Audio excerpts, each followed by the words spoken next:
نحمده ونصلي ونسلم علی رسولہ الکریم اما بعد۔ حضرت مولانا اشرف علی تھانوی صاحب رحمۃ اللہ علیہ فرماتے ہیں کہ زیادہ قیمتی چیزوں سے احتراز یعنی دور رہنا، بچنا۔ فرمایا کہ ایک صاحب کا خط آیا کہ میں جوتا بھیجنا چاہتا ہوں جس کی قیمت 10 روپے ہے۔ اس وقت جوتے کی قیمت 10 روپے نہایت زیادہ تھی۔ اس پر فرمایا کہ 10 روپے کی قیمت کا جوتا پہن کر ہمیشہ کے واسطے دماغ سڑ جائے گا۔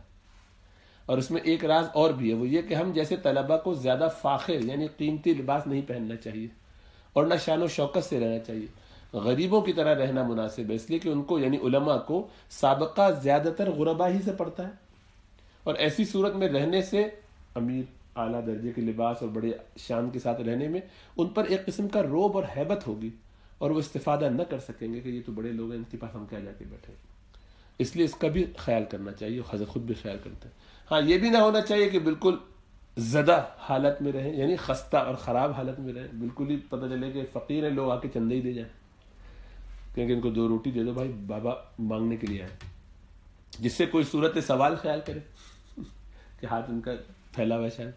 اگر خدا دے تو اوسط درجے میں اہل علم کو رہنا چاہیے۔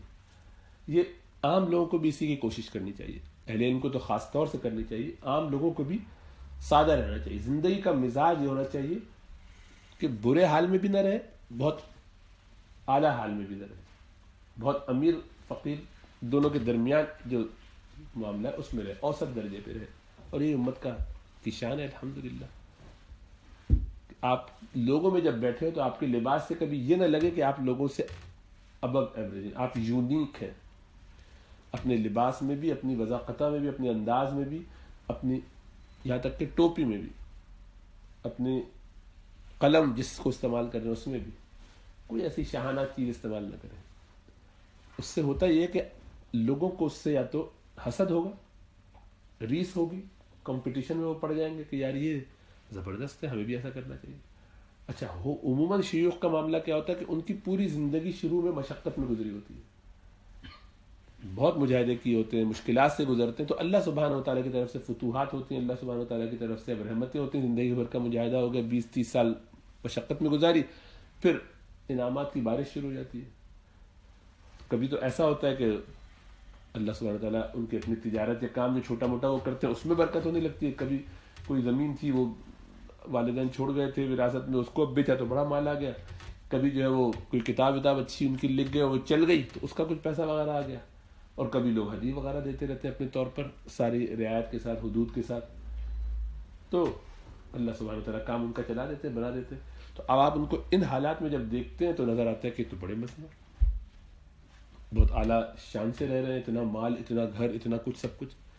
تو اب وہ سب چیزیں تو اس سٹیج پر آئی ہیں کہ جب وہ مشقتوں سے گزر کے ان سب چیزوں سے دل اپنا دور کر چکے ہیں۔ اب ان کو اس میں آپ ڈال بھی دیں گے تو اس سے کوئی فرق نہیں پڑتا، ان کے دل میں دنیا کی محبت نہیں آتی، وہ ارد گرد ہی رہتی ہے۔ حضرت عثمان غنی رضی اللہ تعالیٰ عنہ کی طرح مال ہے تو کوئی فرق نہیں پڑا، عبد الرحمن بن عوف کی طرح مال ہے تو کیا فرق پڑتا ہے، سارا لگا دیا اللہ کی راہ میں تب بھی کوئی فرق نہیں۔ تو جب تک یہ کیفیت نہیں بن جاتی مال نقصان دہ ہو جاتا ہے، زیادہ مال ہونا نقصان، کم بھی، بہت کم ہو تب بھی پریشانی ہوتی ہے، کیونکہ آدمی پھر اللہ سے شکایتیں کرنا شروع کر دیتا ہے، اعتماد اس کا، توکل وہ خراب ہوتا ہے، صبر نہیں کر سکتا، تو وہاں بھی ایمان کے لیے خطرہ ہے۔ اور جب بہت زیادہ آ جاتا ہے تو دنیا میں لگ جاتا ہے، الجھ جاتا ہے، بھول جاتا ہے اللہ سبحانہ و تعالیٰ کو۔ تو اس لیے اعتدال پہ رہنا چاہیے۔ تو حضرت فرما رہا ہے کہ اپنے آپ کو ذرا بچا کے رکھے۔ اسی لیے اگلی جو بات ہے وہ بھی اسی طریقے کی ہے، اپنی شان مٹانا اور مسئلے کی ہر بات ماننا ضروری ہے۔ اور یہ شان اپنی جب بنائی جاتی ہے نا، یہ لباس، اس میں بھی اپنی شان بنانا مقصود ہوتی ہے، ہمیں پتہ نہیں چلتا لیکن نفس ایسے کر رہا ہوتا ہے کہ لوگ میرے بارے میں ایک ذہن میں رکھیں کہ میں جب بھی آتا ہوں تو میں ایسا ہوتا ہوں۔ ایک تو ایوریج درجے کا ہے جیسا کہ ہر انسان کرتے، جیسا کہ ہم سب یہاں بیٹھے ہوئے ایک طریقہ ہے۔ ایک یہ کہ نہیں، پورے ہفتے میں تو بالکل چوڑے کی طرح رہتے ہیں، گھر میں ایسے رہتے ہیں کہ دیکھے تو آدمی کو اکائی آئے، الٹی آئے، کیا بندہ ہے، کوئی نہاتا دھوتا بھی ہے، کیا پہنا ہوا، کچا پہن کے، بیکار قسم کی کوئی لنگی پہن کے، پھٹے پرانے کپڑے پہن کے گھر میں گھوم رہے ہیں کہ بیگم دیکھے تو ان کو بھی منہ پلٹنا پڑے کہ پتہ نہیں کون ہے یہ آدمی، نہ نہاتا ہے نہ دھوتا ہے کوئی۔ لیکن اب جس دن مجلس میں آنا اس دن خوب دھو دھلا کے ایسے شام ہے کہ دور سے دیکھو تو پتہ چلے گا کیا بات، آسمان سے اتر کے آئے تو آج دھل دھلا کے، اس کا مطلب اس سے دکھاوا ہے۔ کیونکہ اگر اس کی فطرت میں صفائی ہوتی تو ہمیشہ ایسا صاف ستھرا رہتا، صاف ستھرے رہو. اور قیمتی لباس، قیمتی جتنی بھی چیزیں پہننی ہیں، ٹوپی گھڑی، یہ سب پسندیدہ مزاج نہیں ہے. اہل علم کو اس میں بہت احتیاط کرنا چاہیے، طلباء کو بھی احتیاط کرنا چاہیے، اور والدین کو بھی. ہر وہ بڑا جس کے کچھ نہ کچھ پیچھے متعلقین ہوں، وہ کسی نہ کسی کا مقتدا ہو ہی جاتا ہے. جیسی عمر بڑھتی ہے تو اولاد ابا سمجھ کے آپ کے پیچھے چلتے ہیں، رشتہ دار چچا ماموں سمجھ کے کہتے ہیں کہ ان کی کچھ باتوں کے مطابق عمل کرنا چاہیے. تو ان کی وضاقتہ دیکھیں تو کہتے ہیں تو بڑے دیندار ہیں، لیکن ان کا اسٹائل دیکھو، ان کی ٹک ٹاک دیکھو. تو یہ نہیں ہونا چاہیے کہ ہمارے حلیے سے، ہمارے بشرے سے، ہمارے انداز سے ایسا فخر، ایسی بڑائی نظر آئے کہ لوگ دیکھ کے امپریس ہونے لگیں.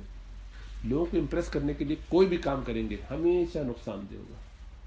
جو کام بھی کسی اور کے لیے، اللہ کے علاوہ کسی اور بندے کے لیے کیا جائے گا، اس کا نقصان ہوگا، اس کے روحانی فائدے نہیں ہوتے، وہ کہیں نہ کہیں آپ کو نقصان پہنچائے گا.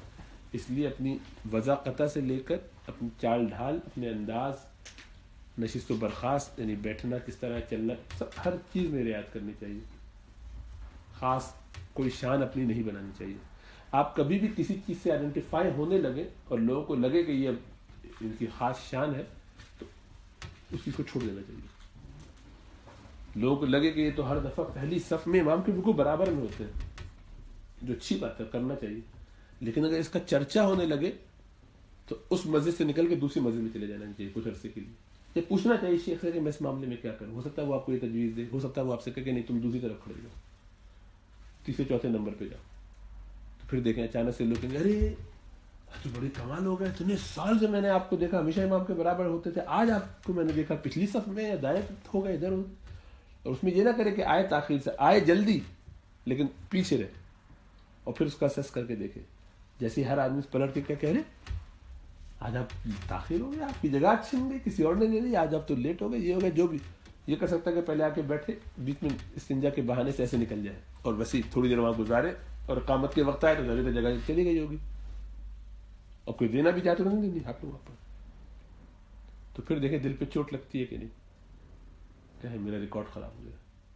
اب تک تو لوگ یہ سمجھتے تھے، اور میرا بھی یہ معاملہ تھا، آج میرا اتنے سالوں کا ریکارڈ خراب ہو گیا کہ میں اس جگہ نماز نہیں پڑھ رہا. مجھے بس اب اندر سے کوفتے، پوری نماز میں بھی یہ خیال آ رہا ہے یار یہ کیا ہو گیا، یہ کیا ہو گیا. اس کا مطلب ہے اللہ کے لیے نہیں تھا، وہ اللہ کے لیے نہیں تھا.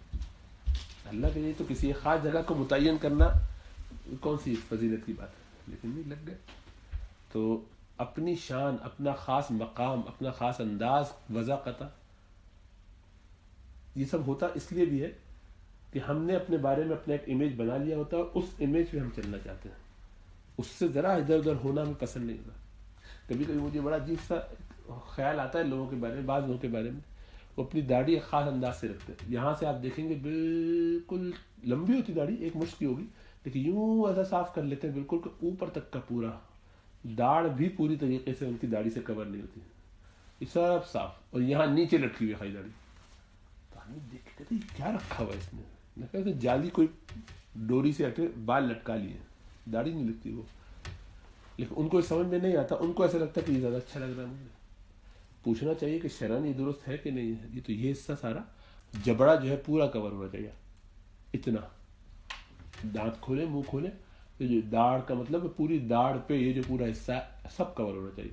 اس سے نیچے کریں گے تو یہ مکروہ ہے، ناپسندیدہ ہے. تو اتنا ڈیپ نہیں کرنا. الحمدللہ آپ کا سب کا ٹھیک ہے، کسی کا بھی ڈیپ نہیں ہے الحمدللہ. لیکن ایسے کبھی کبھی بیماری ہوتی تھی، ذرا ڈیپ کر دو اس کا، ذرا سا اسٹائل لگتا ہے، ذرا سا سیدھی لائن نظر آتی ہے. کیونکہ یہ والا کرتے رہتے تو وہ لائن آتی نہیں باریک، دور سے دیکھو جیسے رولر سے کھینچی ہوئی لائن نہیں آ رہی، ذرا مزہ نہیں آ رہا. یہ بھی بیماری ہے ساری. اشارہ کر رہا ہوں میں کہ ایسی بہت ساری چیزیں ہوتی ہیں کہ جو ہم اپنی ایک خاص شان، خاص وضاقتہ، اپنی ایک آئیڈینٹی بنا کے چلنا چاہتے ہیں. یہ نہیں ہونا چاہیے. اس میں معلوم کر لیں، کہیں ایسا لگے کہ ایسی گڑبڑ ہے اور مشکل ہے تو پھر کسی بڑے سے پوچھیں. اسی لیے تو شیخ ہوتا ہے، اسی لیے استاد ہوتا ہے، اسی لیے والد ہوتے ہیں، والدہ ہوتی ہیں. ان سے پوچھیں کہ میرا ٹھیک لگ رہا ہے. اما کہیں گے نہیں تم پہ بالکل سوٹ نہیں کر رہا، اس کو ایسے کر لو، اس کو ویسے کر لو. نہیں مجھے تو یہ صحیح لگ رہا ہے. تیرے صحیح لگنے سے کیا ہوتا ہے؟ کسی بڑے نے، کسی اہل علم نے سمجھا دی کوئی بات تو ویسے چلے. تو اپنی مرضی میں مت چلو. تو اپنی شان بنانے سے آدمی بچے. اللہ سمجھ عطا فرمائے.